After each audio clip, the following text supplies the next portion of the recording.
identifying Mr. Estrada as being a co-defendant, because there's a mask on, are two people in this particular case. Right out of the gate, this isn't just a delay request, this is defense counsel planting the groundwork for an appeal. When a lawyer starts emphasizing preparation this early, that's a signal flare. If this goes sideways, we're preserving the record. Particular case, and the reason that on 13 they're trying to go forward, there's a clerk, I believe, that says they recognize his eyes.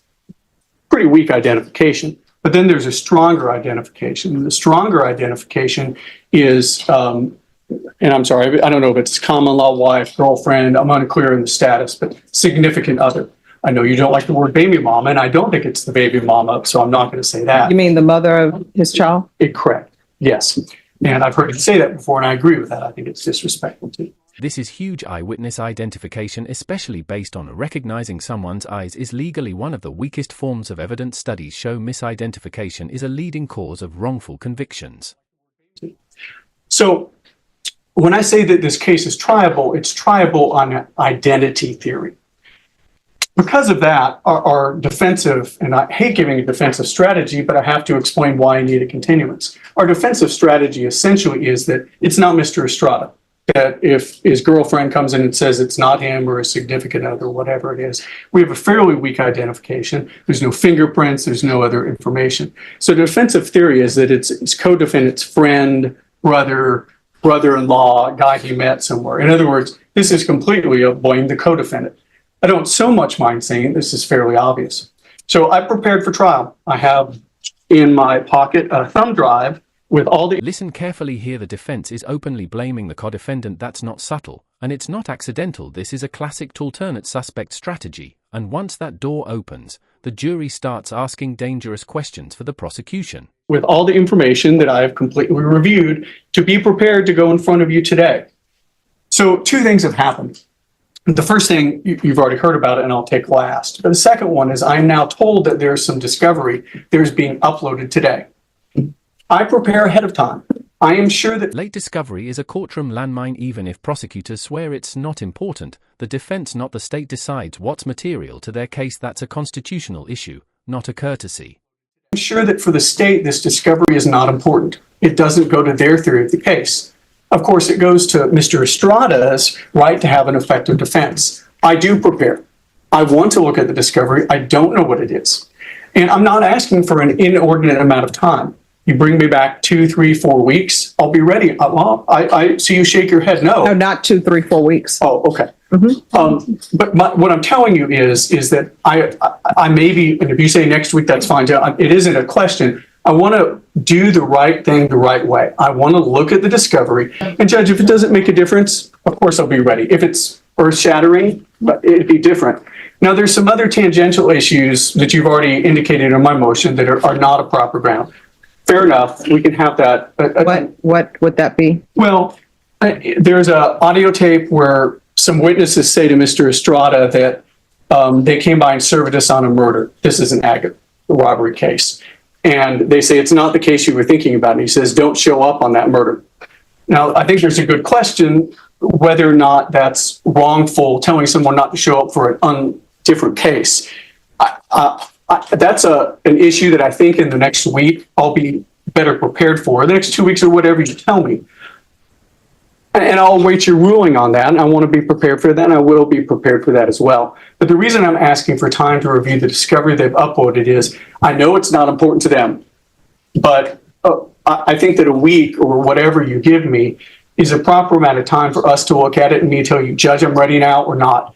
Absent the two issues, one of which you said is important, but I want to preserve the record. The other that I believe is important, I would be ready today. And I tell you truthfully, as an officer of the court, I've been working for the last 2 weeks. You've seen me in the court. I've asked the court in open court what case was going to be tried. I wanted to be ready today. I respect you, and I want to be ready next week, or if you call me back on Friday, whatever you do.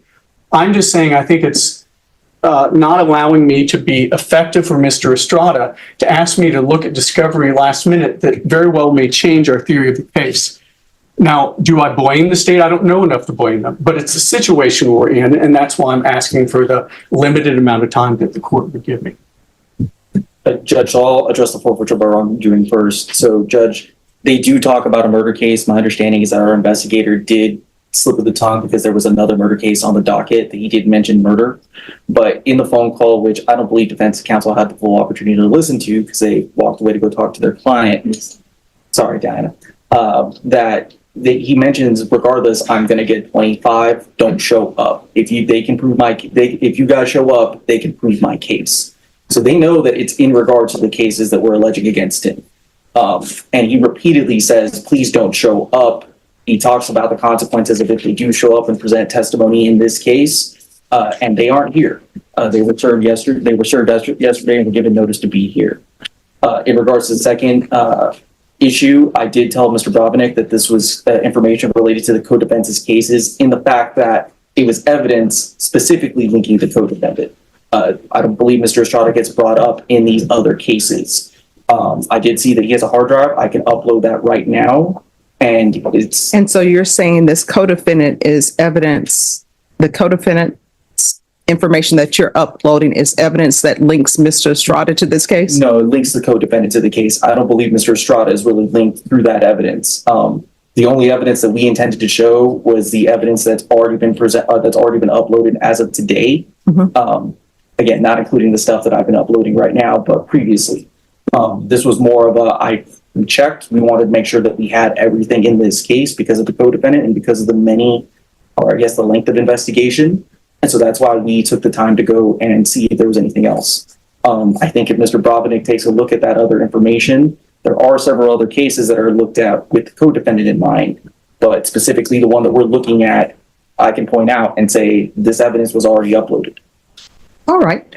So you're saying the evidence was already uploaded? Yes, ma'am. There was significant evidence that was uploaded in this case and the other cases that Mr. Brovinick was already assigned.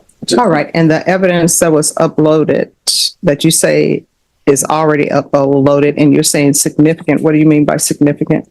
So it was just all the cases had their own e-discovery links. And so it's just each case, it's just more and more evidence for whichever specific case. But when linked together, the evidence that was previously uploaded, that's our case. We're not going into the new stuff. I'm not going to present any of the evidence that was uploaded later. So the evidence that you're saying was uploaded, has he already had access to it? Yes, ma'am. I don't know if I have or not. What I do know is that I am now being placed in a position where I haven't looked at what they're saying. It isn't whether they're going to present it, it's whether it's material to our defense. And I don't know, Judge, but what I do know is that I've prepared by uploading each and everything in the case to this drive. And when there's additional information, I'm very concerned about going forward. It's the whole reason that we signed those discovery acknowledgements, which I cannot sign today. But what he's saying is that it's already been uploaded and it wasn't just uploaded today, that you already have it. Well, everything that is on this drive is what has been uploaded in this case, and I am on notice that we are trying today. Mm-hmm. I believe that evidence might be to another case, might be somewhere else, but I asked them, and I've been in open court and said it, I want every piece of information on this case. So if they're intending on bringing information from other cases, that was the reason that I went here today and said, what case are we trying? And I want to be prepared on it.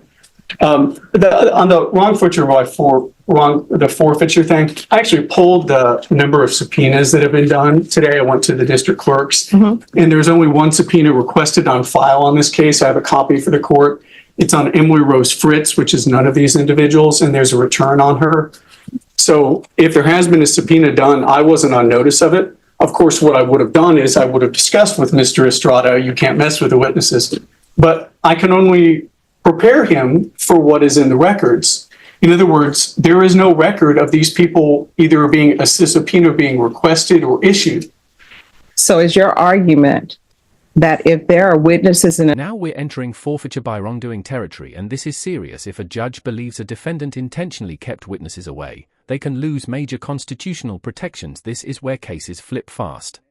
witnesses in a case, unless they're subpoenaed, a defendant can tell a witness, don't show up?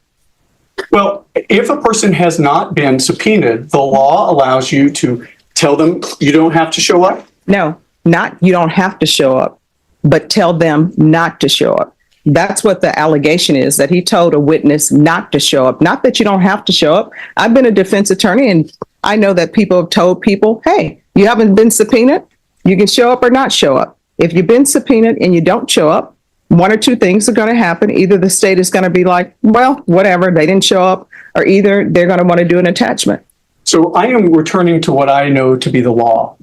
And the law is that we are entitled to two things. Number one, all the discovery on a case that we've. I'm talking about the asset, the forfeiture.